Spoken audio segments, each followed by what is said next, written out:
Bem-vindos a um novo episódio do podcast Pod Saúde. Eu sou a Carla Gardani e eu tô aqui com essas 3 profissionais da área da saúde e hoje a gente dá início a uma nova temporada.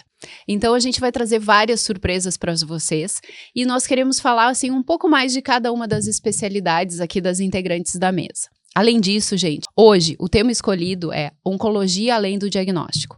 Então a gente quer conversar de uma forma leve sobre rastreamento, fatores de risco, alguns mitos e verdades relacionadas à oncologia. Então a gente vai trazer aqui um pouco da nossa experiência e tentar deixar mais claro as opções que vocês têm, aquelas opções diárias para que a gente possa ter realmente uma qualidade de vida com menos casos relacionados ao câncer no futuro. Então, é que a gente possa realmente fazer uma prevenção. Então, gente, se esse tema chamou a atenção, né, de alguma forma, se você se interessou, pode sentar aí no sofá, coloca o fone de ouvido se necessário e vamos acompanhar os próximos minutos para que a gente tenha uma conversa bem leve relacionada à onco. E eu vou começar primeiro aqui agradecendo aos nossos patrocinadores. Então, eu quero agradecer a Casa Simone pela parceria conosco, quero agradecer a Action Day também pela parceria que a gente está firmando ao longo dos últimos meses, e eu quero passar a bola aqui para a Gypsy, porque eu sei que ela fez uma lista gigante de curiosidades, é até impressionante quantas curiosidades que ela tem no momento, né? Então vamos começar com a Gypsy. Então eu sempre fui uma criança muito curiosa, sempre fui aquela perguntadeira, né? Eu não sei como é que meus pais aguentaram de tanto porquê, né, na minha infância. Mas o que eu queria contar é um caso de consultório mesmo pra gente começar, pra deixar mais leve, pra você entender também que o câncer nem sempre começa pelo câncer, né? Então, muitas vezes os pacientes chegam no consultório com um diagnóstico já de uma trombose na perna, por exemplo, às vezes até uma trombose no braço, que não é tão frequente assim. Quando a gente vai fazer esse processo de investigação, a gente vai atrás de causadores dessa trombose. Um dos mais famosos dentre as mulheres acaba sendo o anticoncepcional. Então, ele é um vilão, que nem sempre é vilão, assistam os nossos outros episódios lá. E ele acaba sendo um vilão, então a gente bota muito a culpa nele.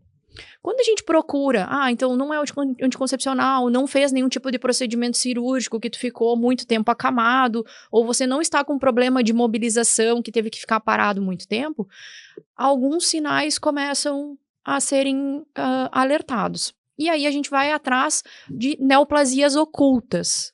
Então a gente faz alguns exames de rastreio ali e muitas vezes a gente acaba fazendo o diagnóstico de trás para frente. Então o paciente chega no consultório com o diagnóstico de trombose, a gente vai fazer a investigação desta causa da trombose e acaba tendo um diagnóstico de câncer. E aí eu até nem sei, Carla, como é que a gente pode abordar isso, porque daí não é meu dia a dia dar essa notícia. E aí chega o paciente lá na nossa frente, a gente fez, sei lá, um raio-x de tórax, por exemplo, e apareceu uma alteração no raio-x de tórax, ou a gente fez uma ecografia de abdômen, porque a gente começa por exame simples, né? A gente não sai pedindo um PET scan para o paciente. Sim. A gente começa com um raio-x de tórax, a gente começa com uma ecografia de abdômen, nas mulheres a mamografia, o preventivo. Então, ir no vascular para uma trombose nem sempre é só ir lá e a meia elástica e o anticoagulante, a gente acaba abrindo um pouco o horizonte. E aí a gente recebe essas alterações e tu passar isso para o paciente não é muito fácil. Te confesso que eu fico meio sem saber como lidar com isso. Como é que tu dá um diagnóstico desse? Gypsy, assim, ó, essa tua dificuldade não é só tua, né? Assim, a maioria das especialidades tem essa dificuldade. Eu não vou dizer, assim, que pra gente que trabalha com oncologia esteja mais fácil.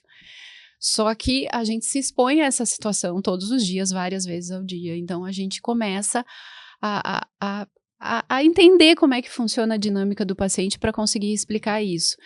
Eu sempre digo assim, eu vou na medida que o paciente me permite, tá? Eu não vou chegar no paciente e vou lacrar o diagnóstico para ele. Olha, é câncer, o tratamento é esse, a sobrevida em 5 anos é essa. Isso eu não costumo falar, a menos que o paciente me pergunte.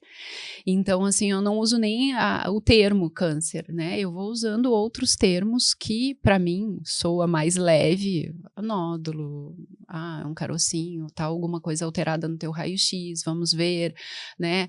Pode ser que seja um câncer, mas a gente vai conversar melhor sobre isso, para ter diagnóstico de certeza só biopsiando, então não vai ser por uma foto, por um raio-x que eu vou fazer o diagnóstico.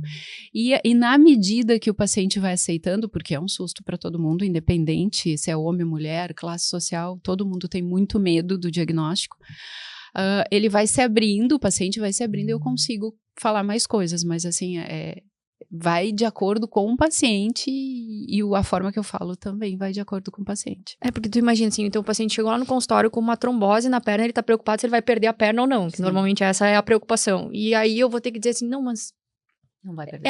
Não vai perder a perna, legal, mas é a menor das tuas preocupações. Porque a gente acaba percebendo que, só para entender um pouco, por que a trombose está relacionada com o câncer. A gente já falou isso em alguns outros episódios, creio eu, mas vale reforçar. Quando se tem uma neoplasia em atividade, ela tem uma chance aumentada do seu sangue ficar mais viscoso, do sangue ficar mais grosso, como gostam de falar. E isso tem uma chance aumentada de fazer uma trombose. E aí não são as tromboses tão típicas só lá na perna, pode fazer trombose no braço, em veias do pescoço. E aí o tratamento para esse tipo de trombose é a anticoagulação, então comprimidos que vão fazer com que o seu sangue fique mais fino, durante todo o tratamento do câncer. E isso pode ser até o final da vida, ou pode ser só durante o processo de quimioterapia, de radioterapia, enfim, o que for definido. E não é fácil, né? Eu te ouvindo falar do diagnóstico ao contrário, né? Que tu faz de trás para frente. A paciente que chegou com uma trombose lá e tu fez o diagnóstico de uma neoplasia. Mas isso também é muito comum nos pacientes que estão em tratamento. Muito comum. E às vezes tem uma apresentação bem atípica, não é aquela perna inchada, dolorida, panturrilha, né? Que é a batata da perna endurecida. É muito diferente, é uma dorzinha no braço, uma manchinha vermelha na pele, uma coisa muito insignificante que pode passar batido por outros especialistas, mas quando vai lá no vascular ou no oncologista que já presta mais atenção, aí tu acaba fazendo o diagnóstico de uma trombose, mas assim, é com um sinal muito sutil. E é isso que os pacientes e as pessoas em tratamento com esse diagnóstico têm que prestar atenção, né, relacionada à trombose. Tá? E Carla, pensando assim na formação do câncer, tá? Uhum. Puxando ali pela minha área, na alimentação, 30% eu li que dos cânceres são provenientes de um mau hábito alimentar, tá? Mas a alimentação, como eu digo sempre para meus pacientes, é uma coisa rotineira. Tu nem lembra o que tu comeu há 5 dias atrás, porque é muito frequente, muito rotinoso. Se for falar do trato gastrointestinal, sobe para 70% o aumento de câncer proveniente de maus hábitos alimentares. Mas esses maus hábitos não é tu ingerir uma vez uma batata frita, uma salsicha, alguma coisa assim. Então, como que isso vai se formando? Como que essa célula vai mudando e transformando num câncer? Em relação aos hábitos, né, o que eu... Às vezes eu falo no consultório assim, a gente tem que ter um equilíbrio. Aí os pacientes falam assim... Até a minha enfermeira lá fala assim, mas tu não come isso, tu não bebe isso, tu não... Não é assim, eu como batata frita, eu bebo vinho. Então, o equilíbrio não é uma linha contínua, regular. O equilíbrio tem altos e baixos. Então, a nossa vida são altos e baixos. Ninguém vai viver numa redoma sem comer um embutido uma vez na vida. Uma vez não, várias, né? Sim, comer um doce. Não tem como a gente não fazer isso. Aqui ninguém tá catequizando ninguém. Mas assim, o que a gente tem em oncologia, a gente está aprendendo ainda isso, tem respostas individuais, tá? Então, para mim, a minha dose máxima de batata frita ou de embutidos, alimentos ultraprocessados é tanto, tá? Vem até aqui. A tua, Gabi, é aqui. Tu vai comer muito mais do que eu e talvez tu não tenha problema oncológico. E outra pessoa, uma terceira pessoa, tem que comer o mínimo para desenvolver. Então, a gente tem perfis genéticos, tem características genéticas e a gente processa esses alimentos de uma forma diferente. Só para exemplificar, tem pacientes que chegam para mim, olha, o paciente chegou com diagnóstico de câncer de pulmão, às vezes nem é tabagista, nem fumou. Mas o meu vizinho fuma 3 carteiras de cigarro por dia, 50 anos, e ele faz um raio-x e diz que o pulmão tá lindo. Como é que é isso, doutora? E aí tu fica dizendo que não pode fumar. É exatamente isso, assim, e tem trabalhos focados nisso, gente, que pegam os pacientes e acompanham por um tempo. Olha, aquele grupo de paciente tabagista teve câncer de pulmão e teve um grupo que fumou tanto quanto ou mais e foi acompanhado e não teve câncer de pulmão. O que eles tinham que os outros não tinham? Aí eles conseguiram definir que existem genes protetores. Tá? Então, tem um grupo de pacientes que eles vão se expor a fatores de risco com uma incidência muito maior do que outros e não vão desenvolver. Agora, quem é quem? É, isso que eu ia perguntar, mas não tem como nós saber. Ainda não. A intenção é prevenir Não. e ter o equilíbrio. Equilíbrio. Né, como tu falou. Mas existe, assim, um ranking pelo nível de pesquisa, na verdade, né? Sim. Tipo, se esse alimento já foi testado em animal e humano e teve uma comprovação maior, ele leva um nível mais elevado de incidência de câncer. Mas o que não quer dizer que isso vá te causar um câncer, como tu falou, vai depender muito da tua resposta genética.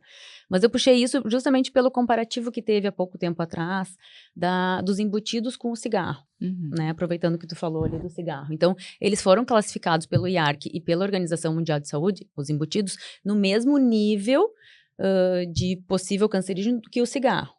Mas eu queria que tu nos explicasse um pouquinho isso, né? Porque não é no sentido de que tu vai ter a mesma probabilidade de ter câncer comendo salsicha do que fumando, até porque isso também está na quantidade. Eu lembro quando foi divulgado, isso faz poucos anos, né? Então saiu que não podia comer salsicha, não podia comer. Foi uma loucura, assim. Presunto. E aí, como é que a gente pode interpretar? Bom, é um alimento multiprocessado, ultraprocessado, que tem um potencial carcinogênico. Ele tem o potencial, não quer dizer que ele vai provocar. Por exemplo, nos Estados Unidos, o pessoal adora comer cachorro-quente. A Gisele adora comer cachorro-quente Nos quando Estados viaja. Unidos não pode deixar de comer cachorro-quente. Mas Lá, praticamente o eu como cachorro-quente- só lá, né? Lá não dá câncer, é só aqui. Não, é que eu não vou para os Estados Unidos com tanta frequência. Então, quando eu tá vou bom, lá, tá bom. porque Tá tudo pesado. tá Na relacionado quantidade, à claro. frequência que tu come, a quantidade que Nem tu come. festinha de criança, aquele cachorrinho quente pequenininho. Não, mas é que eu também não vou muito em festa de criança, agora não agora. mais, né? Meus filhos já estão grandes. Eu sempre digo... Mas falando, Carla, em fumo, né? Que a gente sabe que o cigarro e o álcool aumenta muito a incidência de câncer bucal. E é bem conhecido os malefícios da fumaça, da própria nicotina na cavidade bucal, que afeta o pH, que afeta o sistema imunológico, diminui a salivação, podendo ocasionar feridas, lesões que não cicatrizam. É só a nicotina que causa esse problema, né, que o cigarro faz na cavidade bucal, na orofaringe? Não. A gente relaciona muito com a nicotina, né? O cigarro, a nicotina. Mas assim, ó, quando uma pessoa acende um cigarro, tá? Ela libera mais de 7.000 substâncias oncogênicas, né, com potencial oncogênico. Então, são 7.000 substâncias naquela fumaça, além da nicotina, que tem o potencial de agredir as minhas células, e aí aqui a gente está falando de câncer de boca, cabeça e pescoço, e que podem transformar essas células em células tumorais. Isso é um processo, não é assim, ó, fumou um cigarro, liberou 7.000 substâncias e transformou uma célula normal em neoplásica, não. É um processo, né? Claro que associado, tô juntando fumo, tá? Com essas 7.000 substâncias, entre elas a nicotina, tô associando o álcool, que tu falou, e eu também vou colocar uma pitadinha a mais, que é o HPV, que é um vírus, né? Que todo mundo conhece, é um vírus sexualmente transmissível, ele vem sendo frequentemente relacionado ao câncer de cabeça e pescoço, e cada vez mais incidente. Né? Em jovens, então, né? As Pelas pessoas mudanças da atividade sexual, começando muito precoce, tá aumentando o índice de câncer de boca, no lábio, principalmente, por conta do sexo oral sem proteção. E dessas substâncias cancerígenas que acabam alterando o DNA e começando um processo de câncer, depende da frequência, da quantidade que tu fuma, que a pessoa fuma, né?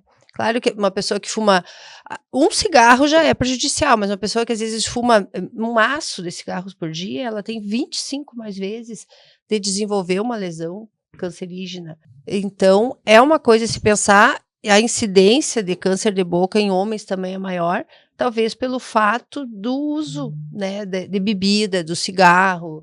Que eles fumam mais, né, de incidência. Até um dado que aí eu tava, a gente tá num mês que é dedicado à prevenção e conscientização de câncer de pulmão, tá? E aí, falando de políticas públicas, que agora tu falou, e falou dos jovens, e eu me lembrei dos cigarros eletrônicos, que a gente já falou anteriormente. Então, assim, ó, de um tempo para cá, nos últimos anos, nós somos de uma geração que praticamente não fumou, né? Pensando nos nossos pais e agora nos nossos filhos, a gente ficou no meio. Então, mas nós somos uma geração que a gente viu abandonarem o hábito de fumar no avião, tá? Porque quando a gente era adolescente e criança, as pessoas fumavam, sim, dentro dos aviões, tinha lugar para fumante e não fumante. As pessoas fumavam em restaurantes, então em lugares públicos era comum, inclusive os médicos no bloco cirúrgico fumarem, né? É bizarro a gente pensar nisso agora. Mas eu estou falando tudo isso porque graças a essas políticas públicas, aqui no Brasil, a incidência de tabagismo diminuiu de mais ou menos 22% para 9% em relação à população. No entanto, o que a indústria tem feito? Os cigarros eletrônicos. Com aquele apelo, tem sabor de fruta, tem cheiro bom, tu não vai ficar com cheiro de cigarro, teu cabelo não vai ficar fedorento. E aí, qual é o público-alvo? Os jovens. E aí, esses jovens não entendem, né, que ali, além daquelas 7.000 substâncias, tem outras que não são próprias para inalação, né, por fumaça. Inclusive, a gente tem um podcast sobre os cigarros eletrônicos, que vale muito a pena você que é jovem ou tem filhos adolescentes, né? Dá uma conferida. Muita informação. Né? Então, aí voltando, né, porque tudo isso, assim, ó, tu falou dos jovens e a incidência de lesões pré-malignas, né, na cavidade oral, justamente, tu falou do HPV, e é óbvio que está relacionado, mas também o hábito de fumar esse tipo de cigarro especificamente, né? Então, acho que está relacionado tudo isso. Então, assim, ó, se você tiver lesão, é interessante a pessoa fazer o autoexame bucal, olhar a sua boca, procurar, às vezes, algum carocinho na gengiva, no palato, que é o céu da boca, na mucosa, julgar o que é aqui por dentro da bochecha. Olhe, verifique se não tem alguma lesão. Ela pode ser indolor ou não, ela pode ser semelhante a uma afta, pode ser esbranquiçada ou vermelha. E se ela está com mais de 15 dias de duração, procure um cirurgião dentista, que neste caso é o melhor profissional para fazer o diagnóstico. Olhar, ver, né, esclarecer as dúvidas e encaminhar ao profissional que faça a biópsia e tenha o diagnóstico precoce, porque realmente fazer o diagnóstico precoce, pegar uma lesão no início, na língua ou no lábio, é muito mais fácil o tratamento. E eu queria saber outra pergunta, já vou passar para as gurias, por que o tratamento do câncer bucal é mais utilizado a radioterapia? Tá. Então, assim, eu vou ampliar um pouquinho, tá? Não só boca, mas cabeça e pescoço. Aí pega boca, faringe, laringe, né, língua. O principal tipo de lesão tumoral, né, nessas localidades é um tipo de câncer que se chama carcinoma de células escamosas, tá? Nós temos vários tipos de câncer. Esse é um grande grupo. E, caracteristicamente, a biologia dessas células tumorais respondem muito bem à radiação. Tá? Então, a gente usa a radioterapia, é um dos motivos, porque responde bem nesse tipo de tumor, que é o células escamosas ou epidermoide. Também a gente usa muito a radioterapia porque é um tratamento localizado e menos agressivo do que a cirurgia, porque se eu submeter um paciente a uma cirurgia de cabeça e pescoço, muitas vezes é mutilante. Tá? Eu vou agredir outras estruturas, então eu quero preservar órgãos desse paciente, então eu acabo optando pela rádio. E outro é que essa radioterapia, eu também tenho a opção de usar alguns quimioterápicos que irão potencializar ainda mais o efeito da rádio. Então aqui eu falei pelo menos 3 motivos para a gente escolher sempre né, quando possível, associar a radioterapia nesses tipos de tumor. E uma coisa interessante também, a pessoa que vai passar pela radioterapia é fazer um tratamento odontológico antes de começar a rádio, porque tem tratamentos que depois a pessoa não vai poder fazer. Tipo, se ela precisar uma extração, vai ser muito complicado, ela pode gerar uma osteonecrose, que é um tratamento que não fecha a lesão. Então, quando a pessoa vai começar o tratamento de uma químio ou de uma rádio, seria muito interessante a pessoa passar pelo dentista, fazer um tratamento odontológico e resolver seus problemas bucais, para daí começar o tratamento, porque se tiver um problema porque vai baixar a imunidade dela, vai ter problemas decorrentes do tratamento, vai ser muito mais difícil de resolver essas questões odontológicas. É óbvio, né? Todo oncologista sabe disso, mas isso é uma dificuldade pra gente, tá? Porque tu tá na frente de um paciente com diagnóstico de um tumor de cabeça e pescoço, ele sabe que tem indicação de fazer um tratamento, tipo quimio, rádio, e aí eu digo assim, não, agora tu vai no dentista primeiro, tu vai tratar o teu dente, tu vai revisar, é muito difícil. Eles não querem, a grande maioria não, tu deixa isso pra cá, para lá, eu vejo isso depois, eu vou começar o que eu tenho que começar. Então, isso realmente eu assumo, né, junto com os pacientes, que muitas vezes a gente acaba deixando, porque tá todo mundo angustiado pelo tratamento, né, mas não deveria. Se ele tiver que depois decorrer uma dor de dente, tiver que fazer uma extração, e aquela extração não cicatrizar e ficar uma ferida com tratamento super difícil de resolução, aí ele vai lembrar da importância que teria sido ele ter resolvido os problemas odontológicos, problemas dentários antes do tratamento oncológico. E às vezes esses tratamentos dentários podem ser rápidos, podem fazer em um curto período de tempo para não atrasar esses outros tratamentos. Com certeza, né? Vai dar prioridade para aquilo ali, naquele momento, naquele dia, sei lá, 1 dia, 2 dias, resolve. Claro, com certeza. Algumas cáries que estavam ali. Eu acho que um dos desafios, eu não sou oncologista, mas acompanhei de perto pacientes, e eu acho que um dos desafios é esse entendimento que a vida não pode parar porque eu tenho esse diagnóstico, né? Então, eu não posso simplesmente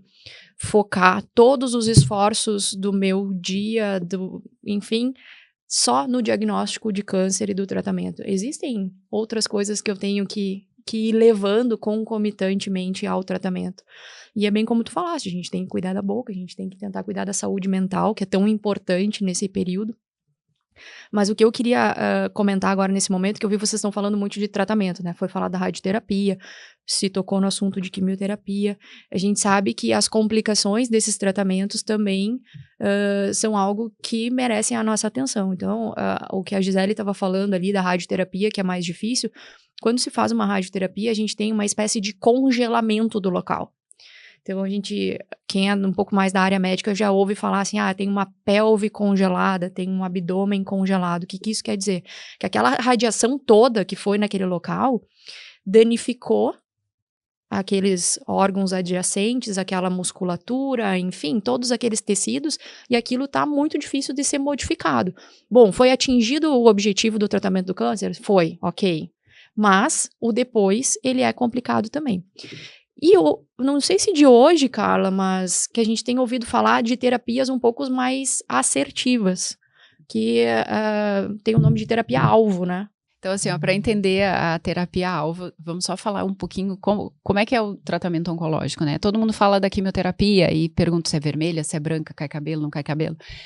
E a quimioterapia seria a palavra genérica para o tratamento, tá? Oncológico. A quimioterapia é o quê? É uma medicação, né? Muitas vezes a gente administra num soro, que ela vai matar todas as células que estiverem em divisão celular, em determinada fase do ciclo celular, tá? Então, entrou na corrente sanguínea, identificou aquelas células, morte para elas. A quimioterapia, ela não sabe o que é bom, o que é ruim. Não sabe o que é uma célula benigna, tipo uma célula imune, e uma célula tumoral. Tá na divisão celular naquela fase determinada, vai entrar ali, vai matar. Por isso a toxicidade dela. A terapia-alvo, que vem nos últimos 10, 15 anos, começou a mudar paradigmas, porque assim, é uma terapia bem mais moderna, bem menos tóxica, e ela é dirigida para alvos específicos das células tumorais. certo? Então, assim, ó, por exemplo, eu tenho um grupo de terapia-alvo que eu diminuo a angiogênese. Vamos puxar para o teu lado, tá? O que é a angiogênese? É a formação de vasos sanguíneos. Então, tem determinada característica nos vasos dos tumores que eu consigo usar algumas drogas, tá? Que a gente dá um nome bonito de anti-VEGF, tá? Por exemplo, bevacizumab, que é um anticorpo monoclonal, que é específico, ele vai fazer o quê? Quando essa droga entra na corrente sanguínea do paciente, inibe a angiogênese tumoral. Então, diminui os vasos dentro do tumor. Então, o que eu estou fazendo com isso, com essa terapia? Eu estou sendo altamente específica, eu vou combater a formação de vasos sanguíneos dentro do tumor.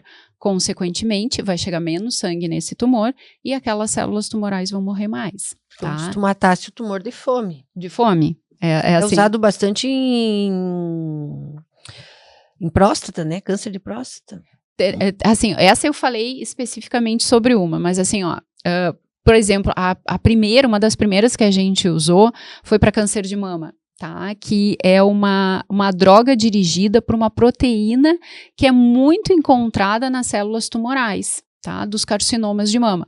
Mas a gente também encontra com menos frequência essa mesma característica, que é o alvo dessa terapia, no músculo cardíaco, tá? Então, o que a gente pensa? Putz, olha, eu tô usando uma droga que é específica lá para células tumorais, que tem aquela característica, mas eu também estou atingindo aquelas células do músculo cardíaco. Então, a toxicidade dessa terapia é disfunção cardíaca. Então, eu tenho que monitorar melhor essa paciente.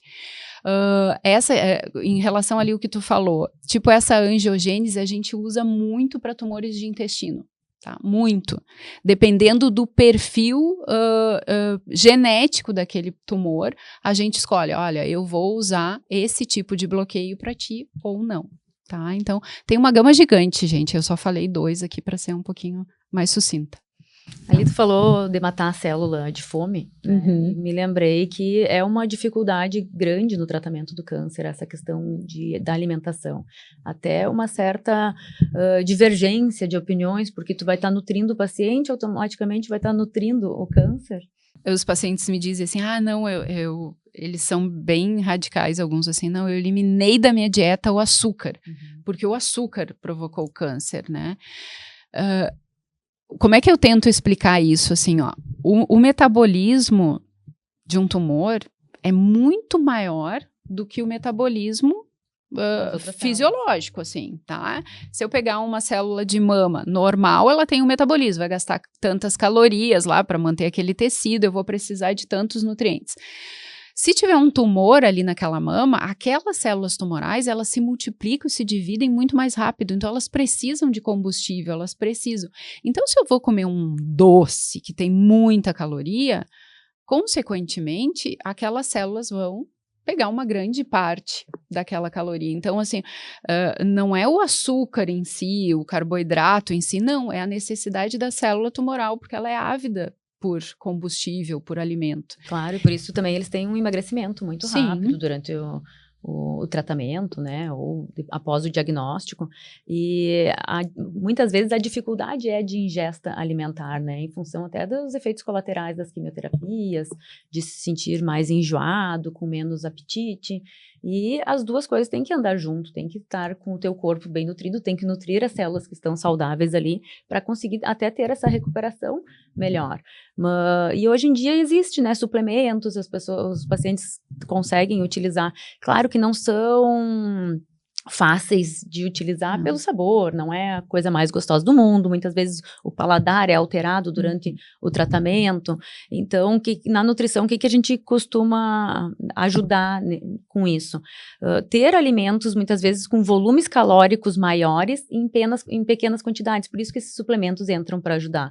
Um paciente não consegue ingerir uma refeição muito grande, então os suplementos entram como uma opção de ter um volume pequeno e um uma quantidade grande de calorias e nutrientes concentrados ali. A gente não fala só em calorias, a gente pensa, sei lá, açúcar. Não, são suplementos mais nutritivos justamente para te oferecer o que tu não está conseguindo através de uma alimentação cotidiana. E quando consegue se alimentar, tentar fracionar um pouco mais. Então, dividir um pouco mais as refeições durante o dia. Alimentos mais gelados, batidos, auxiliam bastante. Muitas vezes as pessoas têm aftas, né, problemas na cavidade oral, que dificulta ainda mais essa deglutição. Então, a batida, por exemplo, de abacate, que tem um volume calórico muito bom, uma quantidade de gordura saudável, vai estar te ajudando a nutrir numa pequena quantidade. Gabi, e naqueles períodos, assim, a gente escuta muito a questão da náusea, né? Uhum. Principalmente ali quando tá fazendo o período da quimioterapia em si. Tem alguma coisa assim, tipo, a gente ouviu falar, acho que chá de gengibre, algumas coisas desse tipo que podem auxiliar naquele momento ali que, bom, eu tenho que passar pela quimioterapia naquele momento ali. Tem alguma coisa que ele pode ir pro procedimento com ela junto, mascando alguma coisinha? Tem alguma coisa assim? Normalmente um chá um pouco mais forte, não precisa ser quente, pode ser gelado. O gelado normalmente tem uma aceitação muito maior, então o gengibre realmente ajuda. O próprio gelo, né? Tu ter um copinho ali com algum gelo e ficar ali chupando algum gelo vai auxiliar. Tu falou do gelado, mas eu vi que a Carla tá tomando um chá quente agora, né? E aí, aqui no Rio Grande do Sul, a gente tem muito, é característico nosso a questão do chimarrão. E isso foi amplamente conversado e discutido, a questão da temperatura da água relacionado ao câncer de esôfago, né, Carla? Exato. Isso é uma discussão acirrada, né? Porque tem os defensores e os acusadores, né? Então, assim, o que nós temos, assim, não é o chimarrão em si que vai provocar o câncer de esôfago, conforme o exemplo que tu deu, mas sim a temperatura. Então, não interessa se é um chimarrão, se é um chá, se é um café, e sim a temperatura.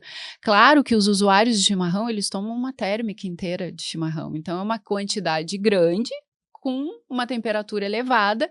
Então, imagina aquela água quente entrando no teu esôfago, né, para chegar até o estômago, a agressão que faz. Eventualmente queima a boca, né, queima o palato ali. A gente vê queimaduras de pele. Esses dias eu me virei à água e fiquei impressionada, porque a gente tinha um hábito em casa de tomar chimarrão muito quente. Tipo, começava ali, era praticamente fervido. Virou a água, me queimei toda. E eu pensei, meu Deus, como é possível a gente ingerir essa água nessa temperatura? E nas jarras, hoje em dia, já existe aquele controlador ali nas jarras elétricas, né, de temperatura. Comecei a colocar em 80, que seria mais ou menos de 70 a 80, que eu li que seria mais seguro. Menos pior. Menos agressivo. Menos agressivo. E, nossa, parecia fria nos primeiros dias. Mas depois a gente acaba se acostumando. Mas, realmente, o hábito vai te levando a acostumar com aquela temperatura mais quente. E é como a gente falou, tudo é frequência. Então, às vezes, tu comer uma salsicha quando vai para os Estados Unidos, não tem problema. Mas o chimarrão que a gente toma todos os dias e uma frequência muito grande, acaba tendo uma exposição maior. Né? Uma exposição muito maior. E a preocupação das pessoas, normalmente, é o contrário. Né? Por quê? Porque a salsicha já é muito mais demonizada na alimentação do que o chimarrão. Então, às vezes está aí também da pessoa tentar olhar um pouco mais no à sua volta. Não é no detalhe que vai ter uma doença. Às vezes a gente cria um terrorismo nutricional, um terrorismo no teu dia a dia. Não tem micro-ondas em casa, não compra air fry, né? Não come salsicha. Tudo bem, mas será que precisa tudo isso? Será que a exposição não está ali muito mais perto e com uma frequência muito maior?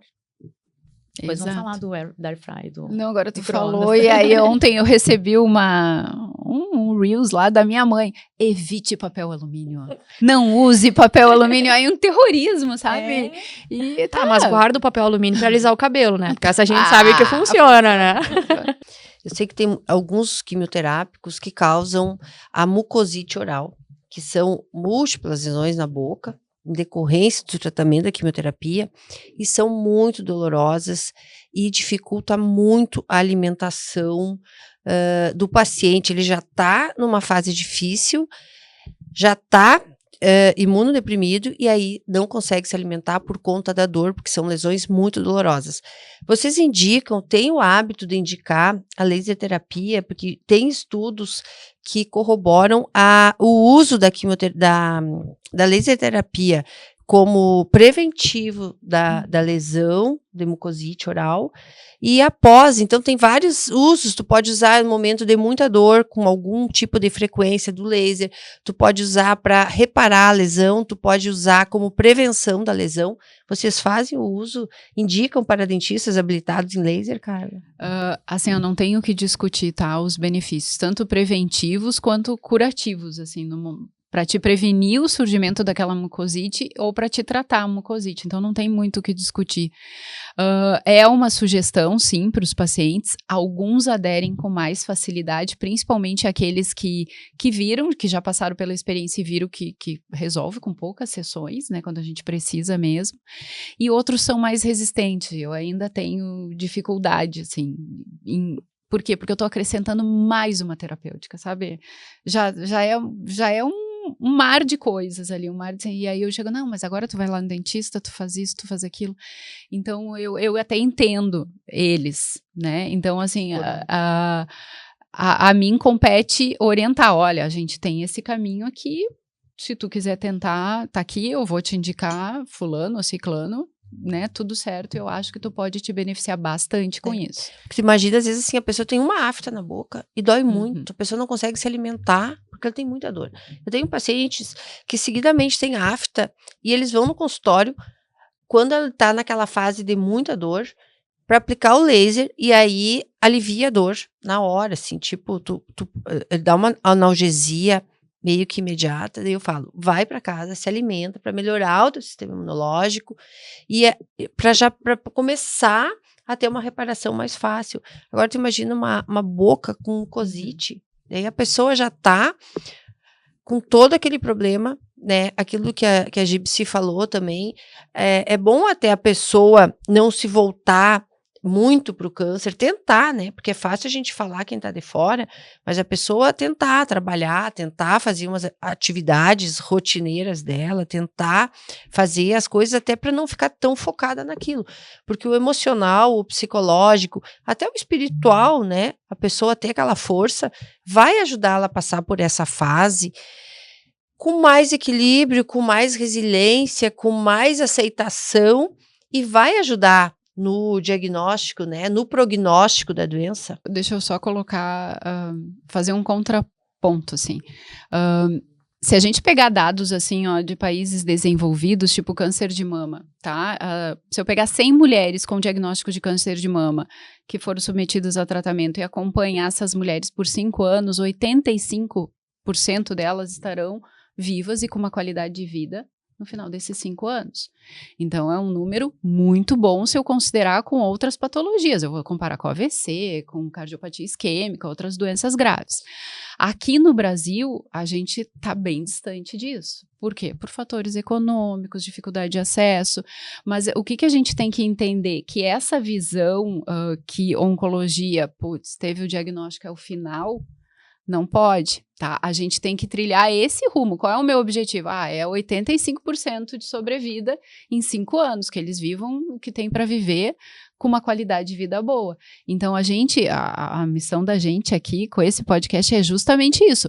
Mostrar todos esses fatores, chamar a atenção para mas dizer assim, olha, gente, a gente está num caminho e pode ser muito melhor, né? Então, acho que essa né? É um momento, é uma fase, eu digo para os pacientes, é uma fase, como tudo na vida vai passar, né? Então, acho que a ideia é essa, pelo menos a minha. E dentro da vascular, a gente tem alguns procedimentos que a gente pode auxiliar, passar por essa fase de uma forma um pouco menos dolorosa, digamos assim. É de conhecimento geral que a quimioterapia faz com que as veias desapareçam. Então, tu imagina, aquela pessoa que já vai fazer um exame de sangue e já sai toda picada porque não consegue coletar um exame de sangue. Passa por um procedimento, por um processo desses de fazer uma quimioterapia, uma radioterapia, as veias acabam desaparecendo literalmente. Então, nós viemos com o auxílio nesse processo. O que a gente pode fazer para isso? A gente tem um dispositivo que se chama Portocat, que nada mais é do que uma almofadinha que a gente coloca logo debaixo da pele. Normalmente a gente coloca próximo aqui assim do peito, ela fica escondidinha, ninguém enxerga. Ela é sensível ao toque, só que ela tá conectada lá com uma veia bem mais grossa. Então, esse catéter vai lá nessa veia mais grossa, fica conectado nessa almofadinha, e aí, assim, a gente tem um acesso garantido. Para quando esse paciente for fazer uma quimioterapia, ou até mesmo tiver uma intercorrência durante o tratamento e precisar ir ao hospital, ele pode ser acessado de uma forma simples e prática, evitando 500 mil furinhos no braço, na mão, indo atrás de veias que já não existem mais, que já estão secas porque o paciente está desidratado, também porque está vomitando, aquela veia já está judiada de ter sido picada inúmeras vezes, então a gente tem esse, digamos assim, esse auxílio, essa almofadinha de ouro que está lá guardada para isso. E é um procedimento muito simples de ser realizado, ele normalmente é realizado por um cirurgião vascular, ninguém melhor do que nós para lidar com veias, e ele é feito dentro do hospital. Normalmente, os meus eu gosto de fazer com sedação, não só com anestesia local, porque, vamos parar para pensar, é uma fase horrível que tá passando, então eu tô me preparando para isso. Para que eu vou ficar acordada ali, escutando tudo aquilo e sentindo o cheiro, porque a gente usa o cautério elétrico ali, né, então sentindo aquele cheiro de queimadinho da pele, pra que eu vou submeter o paciente a isso, né? Então a gente faz uma leve sedaçãozinha, faz com anestesia local, esse paciente sai dali pronto, se quiser utilizar no mesmo momento, ele já pode descer para o setor de oncologia e já utilizar, e aí a gente tem mais uma arma dentro desse arsenal para passar por esse processo de uma forma mais tranquila. E tu veja como o ser humano, né, precisa do outro, ele precisa, é multidisciplinar uma doença, precisa do cirurgião vascular para abrir, né, para acessar uma veia, precisa do nutricionista para melhorar a alimentação, para ajudar nessa fase tão difícil, às vezes precisa do dentista para ir lá fazer um laser na mucosite, na afta, para melhorar a dor dele, para melhorar a alimentação, melhorar, para ele poder se alimentar, melhorar a qualidade de vida. Precisa, mais do que nunca, do oncologista que vai fazer o tratamento, né? Então, que bom que a gente evoluiu, que bom que a medicina caminhou em todos esses anos, uma evolução muito grande, que agora as pessoas vivem mais, então tem mais chance de ter câncer por viver mais. É óbvio que as doenças vão aparecer em grande número, né, principalmente o câncer, e que bom que tem essa condição, que tem esses recursos para ajudar a passar por essa fase difícil e melhorar a sua vida. Com certeza. Eu tenho mais pergunta. Tá. Quer perguntar, Gabi? Não, eu ia até finalizar, mas tu tem mais perguntas? Eu sempre tenho mais pergunta. Então, a gente tem vacina para doenças bacterianas, a gente tem vacinas para doenças virais.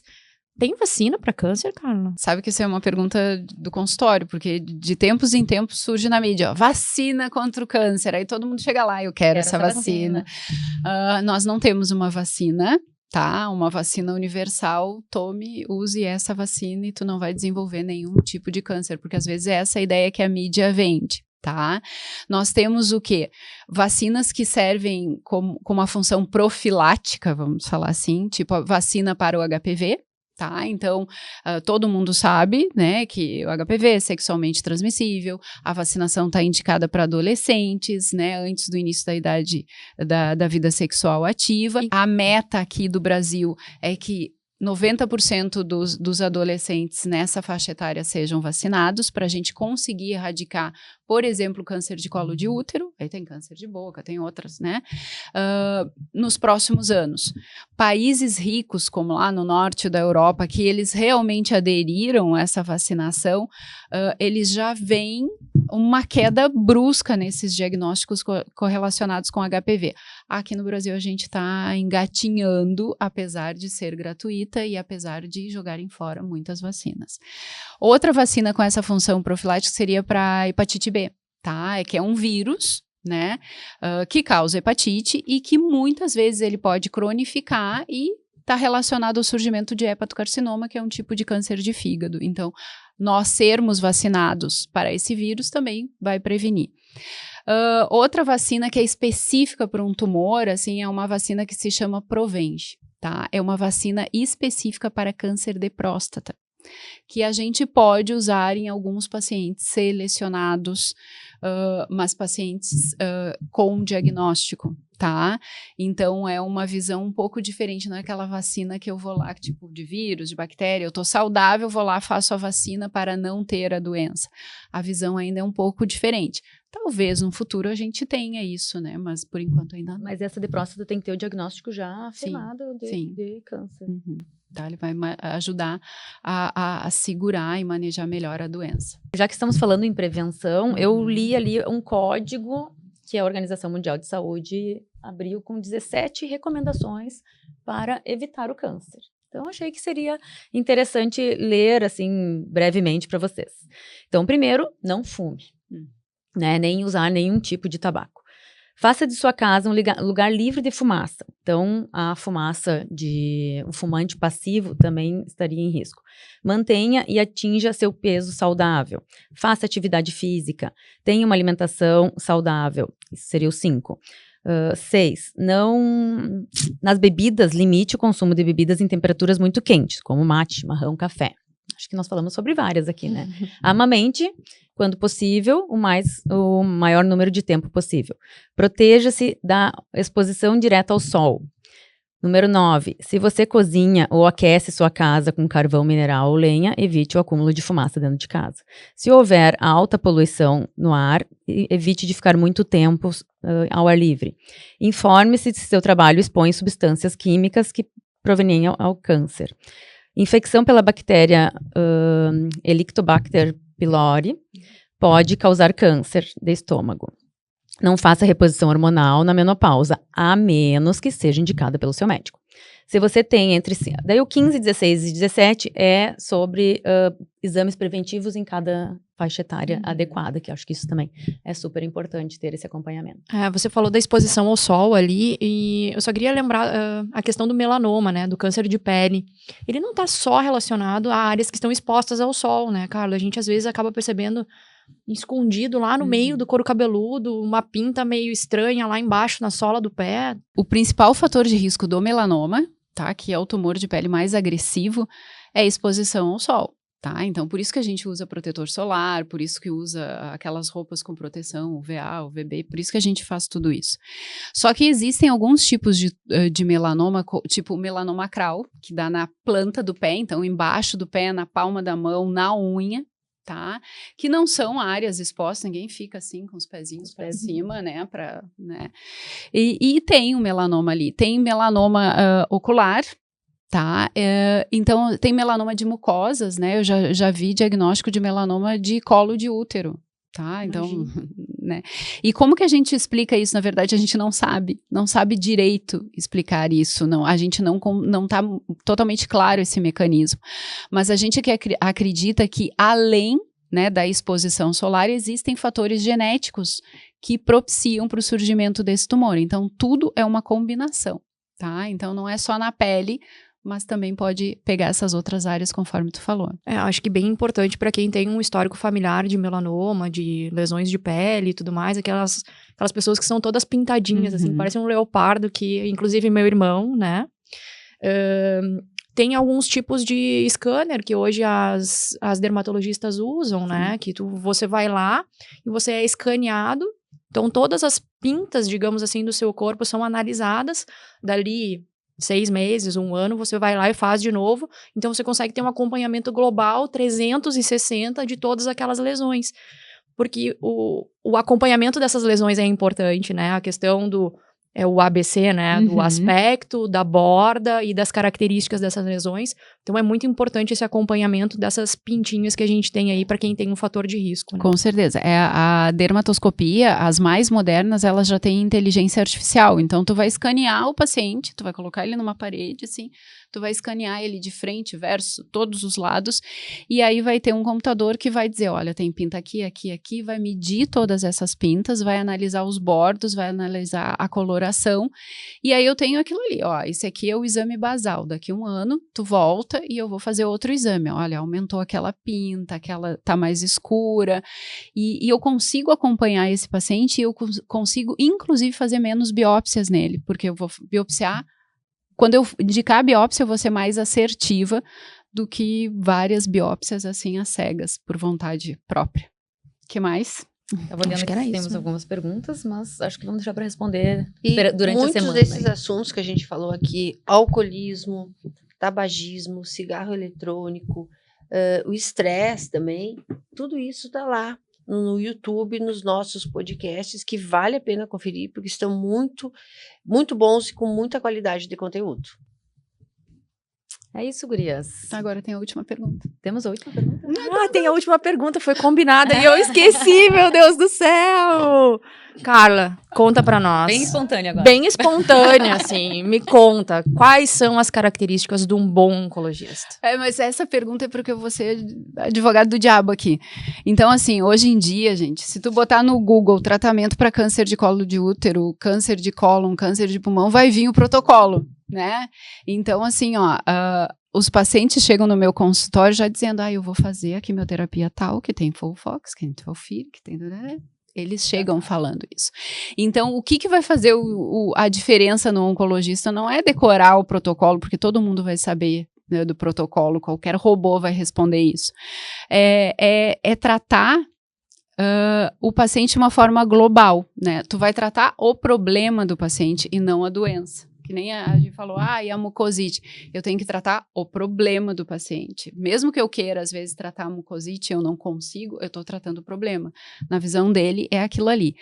Então, esse é um aspecto. E, assim, eu acho que o mais importante de tudo do oncologista, conforme eu estou dizendo, assim, não é saber o protocolo tal, a terapia-alvo, imunoterapia, é saber manejar a intercorrência desse paciente. Então, aquele paciente que veio com o efeito colateral do tratamento, eu tenho que saber me virar com ele, porque com certeza absoluta nenhum outro especialista vai querer manejar aquela intercorrência. Então, isso que faz a diferença, tá? Então, se o teu oncologista sabe manejar, fica com ele que tá tudo certo. Quero agradecer hoje a Sabatina, né, que foi comigo, eu fui a primeira, né, não fui voluntária, eu fui obrigada a estar aqui, quero deixar bem claro.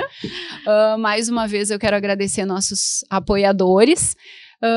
Então, fique conosco e se você tem pergunta, pode compartilhar as suas dúvidas ali no YouTube, no Instagram, no Face, onde vocês quiserem, que a gente com certeza vai responder. Conta pra bom? nós aí quem são nossos apoiadores. Vocês querem ouvir? Nossos apoiadores é Action, tá? Action Day, tá nos apoiando já há algum tempo.